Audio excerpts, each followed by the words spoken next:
Hi, my name is Amber. Welcome back to my channel, Books and Beaches. So it has been forever since I have done a tag video. I love doing these every once in a while. Whether or not they are my best performing videos is to be, debated, but I enjoy them because I think they're just kind of fun, and I love doing them like spur of the moment, not really planning for them, because I feel like you get my most honest answers. So I actually just saw Lori at Books, Ink, and Paper do this one last week, and I thought it was really fun. I love watching Lori. First of all, I think they do a lot of pet rescue slash fostering, and I love just seeing the different animals that they have, and she has such great book videos and just very diverse video ideas. So I am taking this idea from her, and I mean, obviously she said anybody can do the tag, so it's not that big of a deal, and I thought it would be fun to do it myself. Now, I more than likely won't be posting this one on a Tuesday, but I'm actually filming it on a Tuesday because Lori likes to call it, it's Book Tag Tuesday. So I am, in her honor, filming it on a Tuesday. So I have got her video pulled up over on my screen so that I have all of the questions, and I am going to share with you my answers. So this is called the It's Not So Bad tag. And I guess we will find out if we think it is so bad or not. But these ones are all book related. She did say the original creator of this tag is A Web of Stories, so I will make sure to link that creator below, as well as linking Lori. So question number 1. Do you dog ear your books? Absolutely not. We actually were just having this conversation at school today, and because a student had come up and we were discussing how terrible it would be to pull somebody else's bookmark, I needed to think of the word, out of their book, and how cruel that would be. And I was like, couldn't be any worse than dog earing a book. And our library pair shuddered, and that student was like, ooh. And I was like, I know, that would be so bad. So yeah, absolutely not. I do not dog ear books. Number 2, do you annotate your books? I actually don't. I admire everybody in this booktube community that does. I know some of my friends on here do so well with tabbing or underlining, highlighting, all of that. That's just not how I read. Especially right now, I am in my audiobook era, I'm in my ebook era, and so I need to be in my physical book era because this is the problem right now, which I keep mentioning. I'm going to be doing a video about that. But and so I think the only time I ever did annotate books was in college, and so I'm not much of an annotator. But if you have any suggestions on how to become an annotator, I guess I wouldn't shy away from that. So let me know. All right, question number 3. Do you roll your covers or break spines frequently? No. I have a lot of hardbacks or hardcover books, so we don't do that. And with my I like a good floppy paperback, but I don't want to fold them over. I do like when they open. I hate cracking a spine. I do not like mass market paperbacks because I feel like you almost have to fold those over to be able to really read the very inside center parts of them. But yeah, I don't want to break the spine. It makes me uncomfortable, and as I look at a lot of my books, that is, yeah, I'm not a huge fan. And that is my biggest fear too about lending out my books, is I take such good care of them that I'm like, please don't hurt them. So there's that. But no judgment. I like to see a book that's well loved too, but I don't know. What would people joke about? This is your trophy shelf. So there's that. All right. Number 4, do you listen to something when you read? Well, right now, since I'm in my audiobook era, obviously I'm listening. But otherwise, I guess it depends on where I'm reading. If I'm at home, typically I don't have anything else on while I'm listening, and I live alone, so there's typically not like background noise on, but I can read while other things are going on. You know, if it's in the summer and I'm camping, like I'm used to like other noises being on, or like it doesn't bother me if like somebody has a TV on or somebody's like listening to music. That usually doesn't distract me. I'm usually pretty good at like blocking those things out, but I don't necessarily like turn something on myself to listen to them. So there's that. Number 5, do you read in the bathroom? Isn't that a personal question? I mean, who doesn't, I guess? I don't know, sure. So, I mean, I don't spend a lot of time in there, but I mean, yeah. So, is what it is, I guess. Number 6, do you read in the water, bathtub, pool, etc.?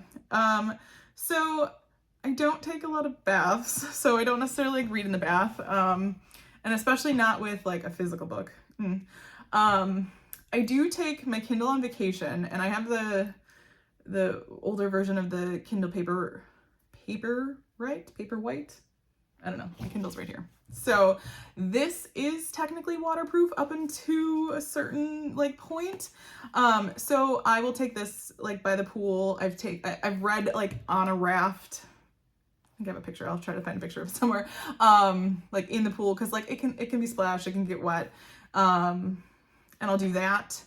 I take it. I've read different books, even like physical books, at the beach, like near the water. But I try not to do anywhere that I know I'm gonna like drop it in the water. So I think that makes sense. But yeah, I'm not a big bath person otherwise, so not a lot of that. Number 7, do you DNF? Or, you know, did not finish or do not finish. I have just started DNFing more than I did in the past. So I always try to really stick it out. Like, it would bug me if I didn't finish a book. It's just kind of my personality. I'm very like, you know, type A, like I want to finish something no matter if I didn't like it or not. And so I'm getting better at this, like where I'm just like, it's just not working for me. But I'm not perfect at it. So I need, yes and no, but there have been a few books that have been picked for my book club that I was like, nope. And I got 50% of the way in and I was like, can't do this. So I don't do it often, but I have done it. So there's that. Number 8, do you ever read ahead or skip to the end of a book? Not usually. I mean, not in a book that I'm reading for enjoyment, for sure. I probably did this in college a little bit. If I've ever done like a book study, I've done very few book studies for work. But every once in a while when you need to like skim or, you know, figure out like the mass idea of something, maybe then. But typically, if I'm reading a book for enjoyment, I won't read ahead and I won't skim. Because I like to have things done by, you know, the timeline or whatever. So I would say in general, no, because I don't want to be spoiled for something. So there's that. Let's see. Are you book polygamous? So I'm assuming, you know, do you read many books at a time? Oh yeah. If you follow me on Goodreads and see my currently reading list, you'd be like, what is going on? I have so many books started at once. Right now, I know I have a book that I started a way long time ago that I still didn't finish, and that was like a mystery thriller. I have a YA book started right now. I am doing a buddy read of All the Colors of the Dark. I have a book on my Kindle going, which is a historical fiction book because I want to still kind of participate in Historathon. I have like a short story / novella that I'm reading. So yeah, for sure. And I have been asked before like how I keep them all straight. Typically they're all from different genres, typically. So, or like age ranges at least, or have to be like completely different topics. So there's that. But yeah, I have to dabble every once in a while, especially when you're starting a new book.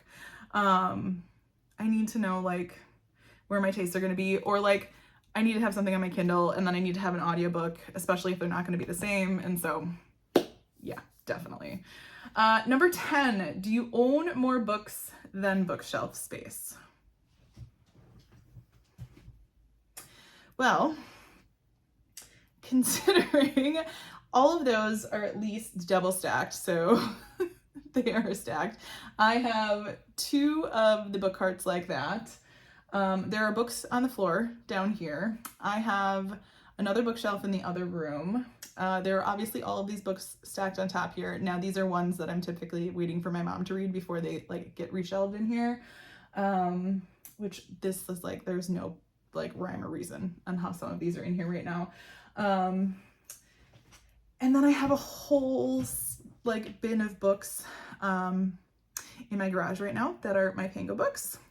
And I do have an entire like 3 or 4 bins of books at my parents' house that are all of my classroom library books that are more like middle grade YA.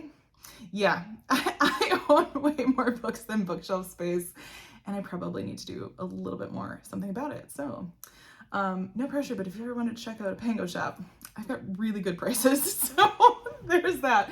But seriously, like no pressure, they're just there. But I do probably need to do a really good unhaul, and I have actually really not necessarily put myself on like a no book buy, but have been really good about like saying I have books at home or I have Libby kind of thing, because I have books at home. So, and then I believe Lori might have added this one because it says number 11, bonus question. Do you ever take a book without leaving a book at a free little library?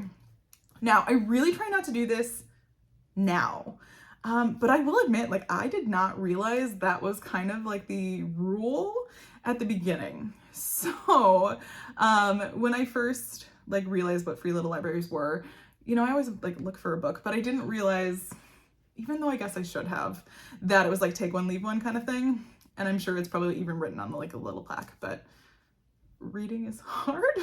So, but now I'm usually pretty good about it. And I will say, especially over summer, there's typically a free little library in a lot of the campgrounds that we go to.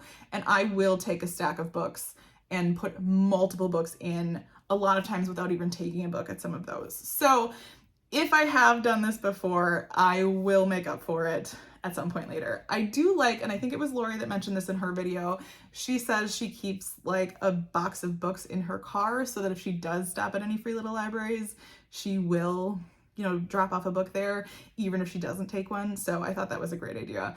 And I may have to start doing that myself. So, that is the It's Not So Bad book tag. I don't have anybody necessarily that I want to tag. Feel free to do this one. I think it was really fun. And it's one of those, like I said, that you can just do on the fly and you just never know what your answers are going to be. So as always, if you like this video, feel free to like and subscribe, and I will see you next time.